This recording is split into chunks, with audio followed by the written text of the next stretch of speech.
আসসালামু আলাইকুম ওরহমতুল্লাহি ওবরাকাতুহ।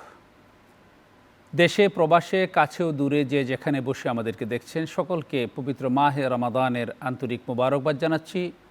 শুরু করছি চ্যানেল 9-এর প্রতিদিনকার নিয়মিত আয়োজন আলোকিত রমাদান। আজ আমরা আলোচনা করব দান সাদাকা সম্পর্কে। এ বিষয়ে আলোচনা করার জন্য আমাদের সাথে স্টুডিওতে উপস্থিত রয়েছেন বাংলাদেশ মাদ্রাসা শিক্ষক প্রশিক্ষণ ইনস্টিটিউটের সম্মানিত সহকারী অধ্যাপক ডক্টর মোহাম্মদ নুরুল্লাহ। আসসালামু আলাইকুম ওরহমতুল্লাহি ওয়াবারাকাতুহু। ওয়ালাইকুম আসসালাম রহমতুল্লাহি ওবরাকাতুহু। উস্তাদ কেমন আছেন? আলহামদুলিল্লাহ, ভালো আছেন আপনি? জি, আল্লাহর মেহেরবানি। তা আপনি যেমনটি শুনেছেন, আজকে আমরা আলোচনা করব দান সাদাকা নিয়ে। বিশেষ করে এই রমজান মাসে দান সাদাকা ব্যাপকভাবে করার ব্যাপারে রাসূল সাল্লাল্লাহু আলাইহি ওয়াসাল্লাম উৎসাহিত করেছেন। নিজেও তিনি দান সাদাকা করতেন এবং রমজান আসলে বেশি ব্যাপকভাবে, এমনকি বলা হয়েছে প্রবাহিত বায়ুর চেয়েও বেশি গতিতে তিনি এই দান সাদাকার ব্যাপারে উদ্যোগী হতেন। তো আমি আপনার কাছে শুরুতে জানতে চাই যে ইসলামে এই দান সাদাকার গুরুত্ব কতটুকু এবং এই বিষয়ে আমাদের করণীয় কী? শুকরান, বারাকাল্লাহু ফিক। খুবই গুরুত্বপূর্ণ একটা বিষয় আমরা আজকে আলোচনা করব। যে আমরা একটু বলে নিতে চাই যে ইসলাম আসলে এমন একটি জীবন বিধান, এমন একটি ধর্ম যদি বলি বা দিন বলি, যেই দিনে মানুষের প্রত্যেকটি ক্ষেত্র সম্পর্কে কিন্তু দিক নির্দেশনা আছে। এবং বলা হয় যে ইসলাম কিন্তু একটা ত্যাগের ধর্ম। এখানে ভোগের চেয়ে কিন্তু ত্যাগের গুরুত্ব দেওয়া হয়েছে বেশি। সেই জায়গা থেকে যদি বলি যে ইসলামে সবসময় শুরুতেই জীবনের প্রতিটি ক্ষেত্রে কিন্তু দানের কথা বলা হয়েছে। দানের ক্ষেত্রে যদি আমরা বলি, যেমন ধরেন 5টি যে মূল স্তম্ভ ইসলাম যার উপরে দাঁড়িয়ে আছে, এই 5টি মৌলিক স্তম্ভ যাকে বাদ দিয়ে ইসলাম হয় না, তার মধ্যে একটা কিন্তু হলো দানের বিষয়, সেটা হলো যাকাত। জি জি, যাকাত কিন্তু আর দান। সূরা আল বাকারা শুরুতে মুমিনদের যতগুলো গুণ বলা হয়েছে, যে কারা ইমানদার, কারা মুমিন, আল্লাহকে বিশ্বাস কারা করে, কোন কোন গুণাবলী থাকলে সে আল্লাহর উপর বিশ্বাসী, এর মধ্যে 3 নম্বর বলা হয়েছে আল্লাযীনা ইউকিমুনাস সালাহ ওয়া মিম্মা রাযাকনাহুম ইউনফিকুন। এবং যারা কি করবে, সালাত আদায় করবে, তারপরে আখিরাতে বিশ্বাস করবে, আল্লাহকে বিশ্বাস করবে, তারপর একটা জিনিস বলা হয়েছে যারা দান করবে তার রিজিক থেকে যা সে অর্জন করেছে। শুধু তাই না, আপনি দেখেন আল্লাহ রাসূল সাল্লাল্লাহু আলাইহি ওয়াসাল্লাম বলেছেন কি, ইযা মাতাল ইনসান ইনকাতা আমালুহু, মানুষ যখন মারা যাবে তার সব কিছু বন্ধ হয়ে যাবে, 3টা কাজ বাকি থাকবে মাত্র। 3টা কাজের মধ্যে একটা কি, সাদাকাতুন জারিয়া, সে যেসব দান করলো, টেকসই দান। আমি এভাবে অনুবাদ করি, চলমান দান মানে টেকসই দান, এমন সাস্টেইনেবল দান।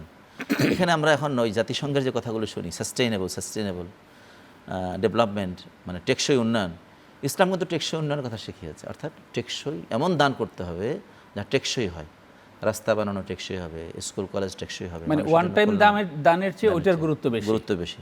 সুতরাং এটাও কিন্তু আল্লাহ রাসূল কি বললেন, গুরুত্ব দেওয়ার কারণে যতগুলো মরার পরে বাকি থাকবে তার মধ্যে একটা হচ্ছে কি, সাদাকাতুন জারিয়া। আপনি যে হাদিসটা বলেছেন সেটা উল্লেখ না করলেই নয়।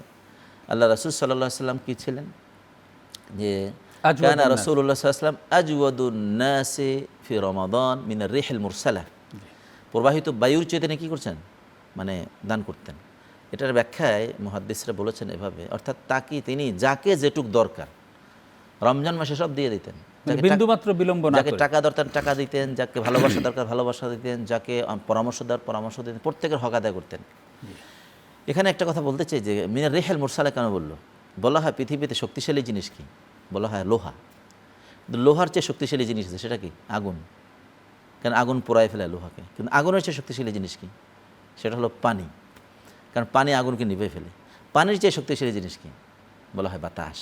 যেন বাতাস বলা হয়, আল্লাহ রাসূল উদাহরণ দেখেন, মির রিহিল মুরসালা, এমন বায়ু যেন প্রবাহিত বায়ু যেটা অনেক শক্তিশালী, এমন শক্তিশালী সম্পন্ন বেগে আল্লাহ রাসূল সাল্লাল্লাহু আলাইহি ওয়াসাল্লাম কি করতেন, দান করতেন। জি, ধন্যবাদ। অত্যন্ত চমৎকারভাবে বিষয়গুলো আপনি তুলে ধরছেন।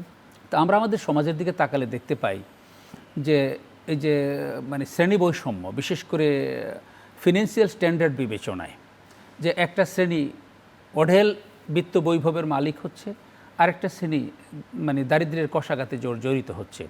এই দান সাদাকার যে বিষয়টা ইসলাম প্রবর্তন করেছে, ফরজ দান এবং নফল দান, মানে উদ্বৃত্ত যেটা কলিল আফওয়া, অতিরিক্তটা দান করার, এই বিষয়গুলো যদি যথাযথভাবে প্রয়োগ করা যেত, তাহলে এই যে বিশাল বৈষম্য এবং এই যে ফিনান্সিয়াল এই যে ডিসক্রিমিনেশন, মানুষের মধ্যে এই যে ব্যবধান এবং এক শ্রেণীর যে হাহাকার, তাদের যে অপ্রাপ্তির বেদনা, এই বিষয়টা দূর করা কি সম্ভব হতো কিনা ইসলামের দৃষ্টিতে, এই বিষয়টাকে আপনি কীভাবে দেখেন? আমি অল্প সময় শুধু এটুকু বলতে চাই যে ইসলামের মাকসুদটা কী, শরীয়তের মাকসুদ কী, মাকাসিদুশ শরীয়ত উদ্দেশ্যটা কী। ফিনান্সিয়াল ক্ষেত্রে ইসলামের একটা বড় উদ্দেশ্য হচ্ছে সমাজের দারিদ্র্য দূর করা। জি। এবং যারা ধনী আছেন তারা ধনী থাকবেন, তবে সে ধনীর মাত্রাটা আকাশচুম্বী না হওয়া। এটা কিন্তু ইসলামিক ইকোনমির একটা মৌলিক উদ্দেশ্য। এই জন্য আল্লাহ রাসূল সাল্লাল্লাহু আলাইহি ওয়াসাল্লাম, দেখেন ইসলামে কিন্তু ট্যাক্স আছে, ইসলামে যাকাত আছে, ইসলামে মিরাস আছে, ইসলামে সাদাকা আছে, এবং বিভিন্নভাবে কিন্তু দানের কথা বলা হয়েছে। অনেকে বলে কেন যে না, দান করলে মানে জাকাত দিন, মানে ট্যাক্স লাগে না। এটা ভুল কথা। ট্যাক্সও দিতে হবে, কারণ ট্যাক্সের জায়গায় ট্যাক্স, জাকাতের জায়গায় জাকাত, আবার অন্য দান, জেনারেল দান। এই জন্য একটা হাদিসে আল্লাহ রাসূল কি বলেছেন, খুয মিন আমওয়ালিহিম সাদাকা তুতাহহিরুহুম ওয়া তুযাক্কিহিম বিহা। অন্য জায়গায় বলছেন যে ধনীদের থেকে নাও, ধনীদের থেকে গ্রহণ করো, গরিবদের মধ্যে বিতরণ করে দাও। তা মানেটা কি? মানে খুব পরিষ্কার, ধনীদের থেকে নিতে হবে, এবং জাকাতটা তো ম্যান্ডেটরি, রাষ্ট্র বাধ্যতামূলক করতে পারে জাকাত দিতে হবে। জাকাত যেমন পার্সেন্টেজ আছে, এত পার্সেন্ট জাকাত, ট্যাক্স দিতে হবে ট্যাক্স, তেমনিভাবে জাকাতের বেলা কিন্তু রাষ্ট্র বলতে পারে তোমার এত পার্সেন্ট ট্যাক্স দিতে হবে। তার ব্যাংক থেকে, তার অন্য জায়গা থেকে কেটে নিয়ে কিন্তু সরকার এটা মানুষের মধ্যে বিতরণ করে দিতে পারে। আমি এই দর্শকদের জন্য বলতে চাই যে বিশেষ করে এখন যে করোনার সময়, আবার গত বছরের মতো লকডাউন হয়েছে, অনেক মানুষ আছে যাদের আসলে ঠিকমতো খেতে পারে না, ইনকাম নাই, এই মুহূর্তে সে অভাবী, তাদের জন্য আমাদের কিন্তু এগিয়ে আসা প্রয়োজন। তারপরে হচ্ছে জাকাতের ক্ষেত্রে টেকসই জাকাত, যেটা একটু আগে বললাম, যে লুঙ্গি দেওয়া, শাড়ি দেওয়ার চেয়ে আমরা এমন একজন জাকাতের জন্য লোক খুঁজি, যাকে একটা ব্যবসা ধরাইয়া দেব, যাকে ছোট্ট একটা ঘর বানিয়ে দেব, যার মাধ্যমে সে মাথা গোজার ঠাঁই পাবে, যাকে বাচ্চাদেরগুলো লেখাপড়ার ব্যবস্থা করে দিই। সে আজকে লেখাপড়া করলে, স্কলারশিপ দিলে, একসময় বড় হয়ে সে পরিবারের হাল ধরতে পারবে। এই ধরনের জাকাত দেওয়ার আমরা টেন্ডেন্সি চালু করি। এবং জেনারেল দান, যেটা আল্লাহ রাসূল একটা হাদিসে বলেছেন যে 7 জনকে আল্লাহ তাআলা ছায়ার নিচে আশ্রয় দেবেন, এর মধ্যে একজন হচ্ছে যিনি দান করলেন, কি দান করলেন তার ডান হাতটা বাম হাতটা জানে না। মানে হচ্ছে দানের কিন্তু আদব আছে। বেশি বেশি আমরা ফোকাস করি, ফোকাসের জায়গায় না গিয়ে সত্যিকার অর্থে মানুষের কল্যাণের যদি দান করি, তাহলে এটা দিয়ে যেমন আমরা দারিদ্র্য বিমোচন হবে, সমাজে পরস্পর ভালোবাসা বৃদ্ধি পাবে, আমাদের মধ্যে সৌহার্দ্যপূর্ণ পরিবেশ তৈরি হবে, আত্মীয় স্বজনের হক আদায় হবে, প্রতিবেশীর হক আদায় হবে, আমাদের বন্ধুবান্ধব চাইতে পারে না, তাদের কাছে দান দেওয়ার বিষয় আছে, তার মধ্যে হক আদায় হবে, এবং এর ফলে আমাদের দারিদ্র্য বিমোচন হবে, সমাজের বড় লোকরা একটু কমবে, আবার সাধারণ মানুষ কিন্তু কী হবে, একটু উঁচু জায়গায় চলে যাবে, যার মাধ্যমে মূলত আমরা সমৃদ্ধ দেশ, সমৃদ্ধ জাতি প্রত্যাশা করতে পারি। এটাই হলো ইসলামের মূলত এই দানের ক্ষেত্রে মৌলিক দৃষ্টিভঙ্গি, মৌলিক শিক্ষা, যা আমরা আমল করলে আমরা সবাই লাভবান হব ইনশাআল্লাহ। ধন্যবাদ। অত্যন্ত চমৎকারভাবে আপনি বিষয়গুলো তুলে ধরেছেন। যদি আমরা দান, সাদাকা এবং জাকাত এই বিষয়গুলোকে যদি প্রপারলি আমরা ইউটিলাইজ করতে পারি, তাহলে একটা স্থিতিশীল সমাজ ব্যবস্থা, একটা ভারসাম্যপূর্ণ অর্থ ব্যবস্থা ইনশাআল্লাহ আমরা তৈরি করতে পারবো। আল্লাহ তাআলা আমাদেরকে সেই তৌফিক দান করুন। অত্যন্ত কষ্ট করে এই রোজার মধ্যে আপনি স্টুডিওতে এসে আমাদেরকে সময় দিয়েছেন, আপনাকে আন্তরিক ধন্যবাদ। আপনাকে ধন্যবাদ। সম্মানিত দর্শকবৃন্দ, এই ছিল আমাদের আজকের আয়োজন। আমরা জানতে পারলাম যে যাদেরকে আল্লাহ সম্পদ দিয়েছেন, এই সম্পদে দরিদ্রদের, মিসকিনদের, অনাথ অসহায়দের হক রয়েছে, অধিকার রয়েছে। এই সম্পদ শুধু একা ভোগ করার জন্য নয়, আপনার লয়ে বিব্রত রহিতে আসে নাই কেহ অবনী পরে, সকলের তরে সকলে আমরা, প্রত্যেকে মোরা পরের তরে। এই যে চেতনা, এই চেতনায় উজ্জীবিত হয়ে আমাদের যার যতটুকু আছে, সেখান থেকে আমার পাশে ডানে বামে যারা রয়েছে, আত্মীয় স্বজনের মধ্যে, পাড়া প্রতিবেশীর মধ্যে যারা রয়েছে, তাদের দিকে যেন আমরা দানের হাত প্রসারিত করে দেই। মানুষের কাছে ফোকাস করার জন্য নয়, বাহাবা পাওয়ার জন্য নয়, বাহাদুরি করার জন্য নয়, কিংবা খোটা দেওয়ার জন্য নয়, আল্লাহকে সন্তুষ্ট করার জন্যে, আল্লাহর নির্দেশ পালনের জন্যে। তাহলে আমরা একটা সুন্দর পরিশীলিত ব্যবস্থা আমরা পাবো। ইসলাম সেই শিক্ষাটাই আমাদের দিয়েছেন।